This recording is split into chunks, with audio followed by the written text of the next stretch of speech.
game I reviewed had been, everyone had been looking forward to this, and that was BioShock Infinite. Oh, man. 5-year wait between the original BioShock and what is sort of, poor BioShock 2, but, this was the next Irrational Games, Ken Levine entry in BioShock, and it turned out to be something special. I feel like BioShock Infinite in recent years has sort of gotten backlash undeservedly. I feel like agree. a lot of people came out and were like, actually, I didn't think the combat was that good, and Elizabeth is dumb, and she's not important. I'm like, I disagree with literally everything you're saying. I thought the combat was I incredible. agree with your disagreement. I think it holds up so well. Yeah, and the combat is just so flexible with what you want to do. Like, how aggressive do you want to be? How close do you want to be? Like, which guns and, like, which powers do you want to use?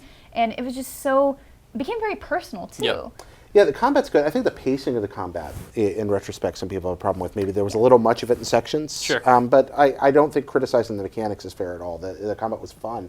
Yeah. But moving beyond that, this might be the best example of production design in a game of that generation. I mean, here we have a game where you're in a world you want to visit and explore every last nook and cranny Columbia. of. Because Columbia is strangely familiar, but utterly alien and terrifying. Oh, the journey to Columbia is one of the most memorable scenes I've ever experienced. God, I just want to go back and play this game. I know, right? No, I was just like, oh. I'm like mentally, I'm running Oh. through it from start to finish. I'm like, I remember that. We'll be done in about 20 minutes, Mitch. You can go do it then. I think, though, Mitch, you did raise a great point at the beginning that you've mentioned the backlash. I've seen it a lot of places. I do think that's going to swing back, and this is going to be one of those games 5 more years from now. People are like, wow, that was a lost classic. Yes. It got a lot of attention when it came out, but that backlash isn't deserved. This is actually a really neat game. Yeah, I Jared, think talk to me about metaphor in this game.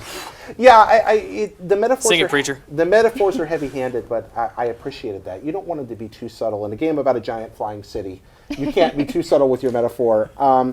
They managed to hit you smack dab in the face, the same way that BioShock did with Randianism and objectivism. This game hits you with issues of nationalism, insular thought, self-absorption in some really powerful ways. And it's just heavy-handed enough that it feels video gamey, but not so heavy-handed that it doesn't hit you in the stomach a couple of times. There are moments in that story where you're like, oof. Especially looking, say at an election cycle coming up and just like, some of this is a little too close to what I'm seeing right now. Yeah.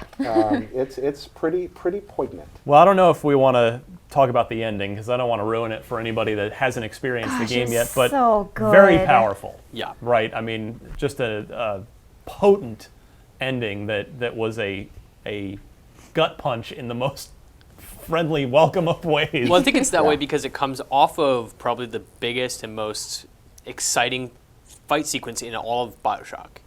This enormous, terrifying, different kind of fight on a larger scale than you're used to, and then to pump the brakes really, really hard and say, okay, stop. Now we're going to do some emotional stuff, and it's really going to hurt. And it works. There's always a lighthouse.